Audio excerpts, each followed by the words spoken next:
우리 계신 하나님 말씀 요한계시록 2장 12절부터 17절까지 말씀입니다. 함께 합독하겠습니다. 너는 버가모 교회의 사자에게 이렇게 써라. 좌우에 날선 검을 가지신 이가 이렇게 말씀하신다. 나는 내가 사는 곳을 알고 있으니 그곳은 사탄의 왕좌가 있는 곳이다. 그러나 너는 내 이름을 굳게 붙잡고 내 충성된 증인 안디바가 너희 가운데 사탄이 거하는 곳에서 죽임을 당할 때에도 나에 대한 믿음을 버리지 않았다. 그러나 내가 네게 몇 가지 책망할 것이 있으니 너는 발람의 가르침을 굳게 지키는 사람들을 용납하는구나. 발람은 발락을 가르쳐 이스라엘 백 자손 앞에 올무를 놓아 우상에게 바쳐진 제물을 먹고 음란한 행위를 하게 했다. 이처럼 내 안에도 니골라당의 가르침을 굳게 지키는 사람들이 있다. 그러므로 회개하여라. 그러지 않으면 내가 당장 내게로 가서 내 입의 검으로 그들과 싸울 것이다. 귀 있는 사람은 성령이 교회들에게 하시는 말씀을 들어라. 내가 이기는 사람에게는 감추인 만나를 주고 그에게 흰 돌과 그 돌 위에 쓰인 새 이름을 주리니 받는 사람 외에는 아무도 그것을 알지 못할 것이다. 아멘. 할렐루야. 살아계신 하나님을 찬양합니다. 하나님의 놀라우신 은혜와 또 인도하심이 충만한 모두의 삶이 되시기를 바랍니다. 소아시아 일곱 교회 중에서 버가모 교회를 향한 편지입니다. 버가모는 당시 정치와 경제적으로 큰 힘을 가진 도시입니다. 특별히 제우스, 아테네, 아스클레피오스, 디오니소스와 같은 이 4대 신을 섬기는 이 네 신전이 있었던 곳이기도 합니다. 아스클레피오스는 의술의 신이고 특별히 뱀 문양이 있는데 이 뱀 문양은 당시에 그 의술을 상징하는 그래서 뱀 문양이 있는 곳은 당시에 병원이었던 곳이 많죠. 그래서 아스클로피오스, 또 디오니소스, 또 아테네, 제우스와 같은 이 4대 신전이 있는 이런 네 개의 신전이 존재하는 그런 도시였고 또 그것뿐만 아니라 3대 로마 황제를 숭배하는 그런 신상이 있었던 곳이 바로 이런 버가모입니다. 13절에 보면 안디바라는 순교자 이름이 나오는데 이 안디바는 이런 황제 숭배를 거절하다가 순교한 순교자입니다. 이와 같이 네 개의 신정과 또 황제 숭배가 만연하였던 곳이 버가모입니다. 그래서 13절에는 이 버가모를 사탄의 왕자가 있는 곳이다 라고 예수님께서 말씀을 하고 있습니다. 이곳이 버가모예요. 이곳에 있는 교회가 버가모 교회죠. 이 버가모 교회를 향해서 말씀하시는 예수님을 이렇게 표현하고 있습니다. 12절에 좌우에 날선 검을 가지신 이라고 표현합니다. 즉 예수님을 좌우에 날선 검을 가지신 이. 그 예수님이 좌우에 입에서 나오는 그 좌우에 날선 검이 있다라고 그것을 요한이 보았죠. 그 예수님의 말씀입니다. 좌우에 날선 검이 있는 분. 이 좌우에 날선 검이라는 것은 말씀을 의미합니다. 에베소 6장 17절에 구원의 투구와 성령의 검 곧 하나님의 말씀을 가지라. 이 날선 검을 말씀으로 표현하고 있고 히브리서 4장 12절에도 하나님의 말씀은 살아있고 활력 있어 좌우의 날선 어떤 검보다도 예리하여 혼과 영과 관절과 골수를 찔러 쪼개기까지 하며 또 마음의 생각과 뜻을 판단하나니. 좌우의 날선 검을 가지셨다라는 것은 말씀을 가지신 말씀하시는 분이시다 이런 의미죠. 좌우의 날선 검과 같은 즉 이것은 또 위아래 입술을 가진 이 입을 우리가 또 상징적으로 표현하는 것으로 이해할 수 있습니다. 위아래 입술을 가진 입에서 나오는 주님의 이 말씀을 의미하는 것이 좌우의 날선 검과 같은 것이죠. 즉 예수님은 말씀하시는 분이십니다. 말씀은 우리에게 이 검과 같이 승리의 능력이 되고 또한 죄와 악한 것들을 쪼개고 찌르고 죽이는 이런 능력이 되기도 합니다. 그러니까 주님의 말씀은 영적 전쟁 가운데 우리에게 승리의 힘이 됩니다. 그리고 주님의 말씀은 우리를 거룩하게 하는 능력이 됩니다. 버가모교를 향한 이 칭찬이 있습니다. 13절 말씀에 나에 대한 믿음을 버리지 않았다. 이것이 버가모교회를 향한 예수님의 칭찬입니다. 버가모교회 너희는 나를 향한 나에 대한 그 믿음을 버리지 않았다. 네 개의 신전이 있고 3대 황제를 숭배하는 우상으로 가득하고 또한 권력과 물질의 힘이 크게 영향을 미치는 이런 버가모, 이 도시에 있는 이곳에서 믿음을 지켜가는 것은 큰 도전이죠.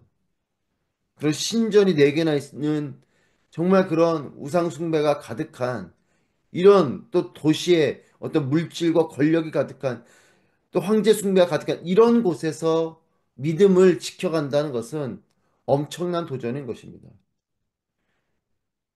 여러분 어쩌면 기독교의 환경 가운데서도 믿음을 잃어버리는 경우가 많은데 이런 우상 숭배 가득하고 만연한 이런 곳에서 고린도와 같은 도시도 마찬가지고 여러분 아테네와 같은 곳도 마찬가지고 여러분 이런 환경 가운데 있는 이런 우상과 또한 이런 물질주의와 또 권력과 이런 것들이 만연한 곳에서 믿음을 온전히 지켜가는 것 쉽지가 않습니다. 하지만 이런 곳에서도 너희는 믿음을 저버리지 않았다. 심지어 순교자까지 있습니다. 여러분 그런 안디바라는 순교자까지 있는 곳이면 여러분 생각해 보십시오. 이런 순교를 당하는 핍박이 있고 그로 인해서 죽임을 당하는 이런 가운데 믿음을 저버리지 않는 것은 더더욱 큰 도전이죠. 이런 가운데서도 이들은 어, 믿음을 저버리지 않았다는 것입니다. 이 순교자를 보면서 어떤 생각을 하겠습니까? 그것이 나에게도 해당되는 일이지 않겠습니까? 나도 이렇게 믿음을 온전히 지키고 우상 숭배를 하지 않으면 황제의 신상에 절하지 않고 또 이런 사대 신전이 있는 이런 환경 속에서 죽임을 당하는 일이 내게도 일어날 수 있다라는 생각을 하게 되지 않겠습니까? 여러분 그런 상황 속에서 믿음을 저버리지 않는 것 이것은 엄청나게 큰 도전이죠. 근데 그들은 믿음을 저버리지 않았다는 것입니다. 유혹이 많은 곳에 있을수록 두려움과 타협이 큰 곳일수록 더욱 믿음을 지켜가는 여러분 그런 교회와 우리 자신이 되기를 바랍니다. 여러분 우리의 환경이 점점 믿음을 지켜가기 어려운 환경일지라도 물론 지금 우리가 어떤 핍박이 있는 것은 아니지만 여러분 그런 상황이 있을지라도 우리의 믿음은 더욱더 견고해져야 될 것이에요. 사랑하는 여러분 환경 가운데 타협하지 마십시오. 이런 발달된 도시 안에서 물질을 따라서 권력을 따라서 또 성적인 것을 좇아서 또한 그런 우상의 힘을 좇아서 여러분 그런 것이 나를 지켜줄 것 같고 그런 것이 나를 성공시켜줄 것 같은 이런 환경 가운데 있을 때에 여러분 믿음을 저버리지 않는 그럴수록 더욱더 주님을 오롯이 지켜가는 그런 믿음의 사람들이 되길 바랍니다. 여러분 그것이 하나님의 기쁨이 되는 것이에요. 우리 환경이 평안할 때 믿음을 지키는 것도 하나님 기뻐하시지만 여러분 고난과 환경 속에서도 더욱더 믿음을 지켜가는 것 하나님은 더욱더 기뻐하시는 것입니다. 주님은 이들을 향해서 너희가 믿음을 저버리지 않았다라고 칭찬하십니다. 그럼에도 주님의 책망이 있습니다. 14절 말씀에 그러나 내가 내게 몇 가지 책망할 것이 있으니 너는 발람의 가르침을 굳게 지키는 사람들을 용납하는구나. 이 발람은 우상에 바쳐진 재물을 먹고 음란한 행위를 하게 했다라고 또 그 발람에 대해서 설명해 주고 있습니다. 그리고 15절에 내 안에도 니골라당의 가르침을 굳게 지키는 사람들이 있다. 첫째, 발람의 가르침을 따르는 사람들을 그냥 두었다라는 것입니다. 발람은 이스라엘이 우상 숭배와 음행에 빠지도록 한 사람이 바로 이 발람이죠.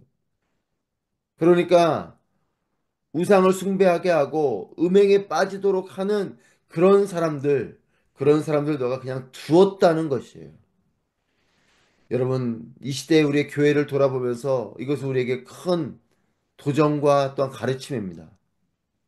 하나님을 온전히 섬기지 않는 여러분 그런 자들 또한 사람들을 그런 곳에 이끌어가는 자들 즉 다르게 말하면 우리 안에 우리의 믿음을, 거룩함을 온전히 지켜가는 것을 회방하고 방해하는 자들이 돌이키고 하나님께 돌아오도록 하는 그런 영적인 그런 거룩함과 자정 능력, 무엇보다 또한 음란함과 이런 성적인 죄에 대해서 분명하게 이것에 돌이키고 거룩함을 지켜갈 수 있는 이런 거룩함이 교회 가운데 있어야 되는 것이죠. 그런데 너희가 믿음을 저버리진 않았지만 이와 같은 것들을 그냥 방치하고 있었다는 것, 이것에 대한 주님의 경계가 있고 주님의 경고가 있습니다. 이것에서 책망한다라고 말씀하십니다. 여러분, 악을 가지고 오는 자들도 문제지만 악을 방치하고 받아들이는 자도 문제입니다. 사랑 여러분, 우리의 교회 공동체 안에 악한 일들이 어쩌면 지금은 이미 그런 것이 버젓이 행해지고 있기 때문에 그것에서 어떤 자정 능력이나 말을 하지 못하는 이런 환경 가운데 있을 수도 있어요. 여러분, 이런 것에 우리의 거룩함을 지켜갈 수 있는, 또한 분명한 하나님 앞에서 죄에 대한 것들을 분명하게 말하고 고쳐갈 수 있는, 또 그런 자들에 대해서 분명하게 경고하고 경계하고 그런 거룩함을 지켜갈 수 있는 이런 모습이 우리 가운데 있어야 됩니다. 여러분, 악을 가지고 오는 자들 좋은 게 좋은 게 아니에요. 여러분, 사랑과 공의가 분명하게 우리 가운데 함께 존재해야 됩니다. 사랑이라 명목하에 그냥 좋은 게 좋은 식으로 뭐 그럴 수도 있지 이렇게 넘어가면 안 됩니다. 주님이 분명히 거기서 경고하세요. 여러분, 저는 우리의 교회 공동체가 물론 사람을 미워하고 그를 정죄하자는 것이 아닙니다. 죄에 대한 것은 죄라고 말할 수 있어야 돼요. 그리고 그것에 대해서 분명하게 기준을 가지고 말할 수 있어야 됩니다. 그런데 그냥 좋은 게 좋은 식으로 그럴 수도 있지 뭐 괜찮아, 이것은 아닙니다. 그것을 지금 말씀하고 계세요. 여러분, 우리 자신과 우리의 자녀들, 교회의 거룩함을 깨어 지켜내는 신앙이 우리의 신앙이 되기를 바랍니다. 두 번째는 니골라당의 가르침을 지키는 사람들이 교회 안에 버젓이 있었다는 것이에요. 이 니골라당은 자유를 강조하면서 방종과 음행과 우상 숭배를 조장하는 사람들입니다. 여러분, 이 시대를 살아가면서 인권이나 자유를 강조하면서 이 죄된 것, 헛된 것들을 그냥 허용하고 있는 이런 어떤 문화와 특별히 그런 교회의 모습들을 우리는 경계해야 될 것이에요. 이미 그런 부분으로 무너져 있는 영역들이 많이 있음을 우리가 기억합니다. 여러분, 우리의 주변에도 우리 자신에도 여러분, 이런 것들을 우리가 분명히 봐야 됩니다. 사람을 미워하고 정죄하자는 것이 아닙니다. 하지만 죄에 대해서는 분명히 우리가 경계해야 되는 것이에요. 여러분, 이렇게 니골라당, 즉 자유를 강조하면서, 여러분, 자유가 중요하죠. 하지만 자유를 강조하다 보면 하나님에 대한 기준을 잃어버리게 됩니다. 우리에겐 죄성이 있기 때문에 내가 하고 싶은 대로 너 마음껏 자유껏 하여라. 여러분, 이것이 지금 이 시대에 수많은 거룩함들을 무너뜨리는, 죄된 것들을 그냥 허용해버린, 그런 뚝이 무너져버린 이런 상황 가운데 있기도 한 겁니다.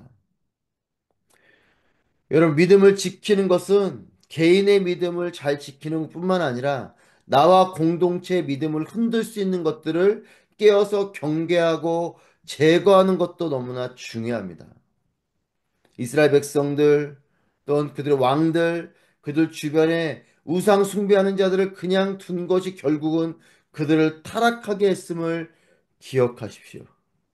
그냥 두었던 민족이, 그냥 허용했던 그 아내들이 그렇게 왕궁 안으로 들여왔던 우상을 숭배하는 그 왕비들을 그렇게 받아들인 것을 통해서 솔로몬과 같은 왕이 타락하게 되고, 여러분, 그냥 두었던 그 민족들로 인해서 타락하게 되는 것이 이스라엘 백성들이었습니다. 여러분, 우리 안에도 그렇게 죄된 것들을 가지고 오는 사람이 문제지만 그들을 그냥 허용하고 그들을 그냥 따라가는 것도 문제죠.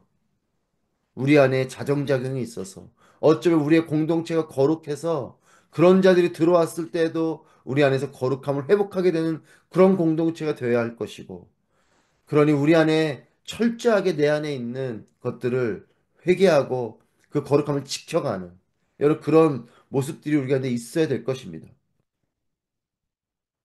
16절 말씀 주님 말씀하십니다. 그러므로 회개하여라. 그러지 않으면 내가 당장 내게로 가서 내 입에 검으로 그들과 싸울 것이다. 주님의 권면은 회개입니다. 여러분, 오늘날 우리의 교회는 이 거룩함을 가지고 회개에 대한 분명한 마음들이 있어야 할 것입니다. 나에 대해서는 그냥 은근슬쩍 넘어가는, 하지만 다른 자들을 향해서는 그렇게 정죄하는 이런 모습이 아니라 우리 안에 먼저 그런 거룩함이 있어야 됩니다. 사랑 여러분, 주님의 말씀을 온전히 들으십시오. 주님의 말씀을 온전히 붙드십시오. 그 말씀을 통해서 우리 안에 말씀하시는 것들을 분명히 깨달으십시오. 내 안에 있는 죄된 것들이 있다면 회개의 자리로 나아가야 됩니다. 내 안에 있는 들보는 보지 못하면서 다른 이에 있는 티끌을 보면서 그들을 정죄하는 이런 모습이 아니라 거룩함에 대해서 분명한 기치를 가지고 있되, 여러분, 먼저는 우리 자신을 향해서 먼저 그 거룩함을 가지고 나아가야 할 것이에요. 여러분, 주님은 회개를 말씀하십니다. 우리의 선택은 죄책감이 아니고 회개입니다. 말씀을 통해서 찔릴 때 여러분, 죄책감에 머물라는 것이 아니라 회개로 나아가라는 것입니다.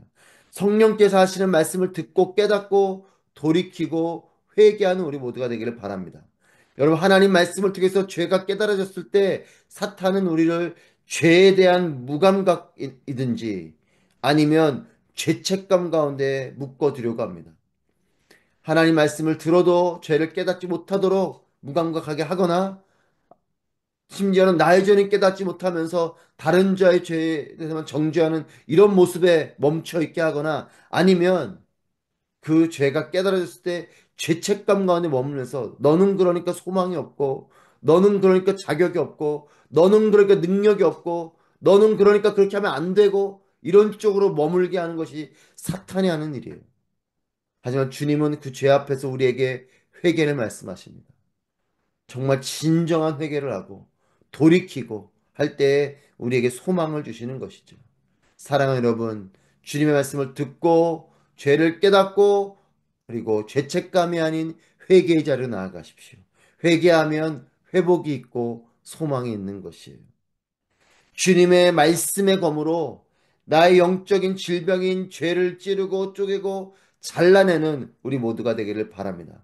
여러분, 정말 날카로운 메스로 그렇게 수술을 하듯이 영적인 부분에서 하나님 말씀이 좌우의 날선 검과 같이 되어서 우리 자신을 깨끗하게 하는 영적인 수술을 하는 그런 말씀의 놀라운 능력이 우리 가운데 있게 되기를 바랍니다.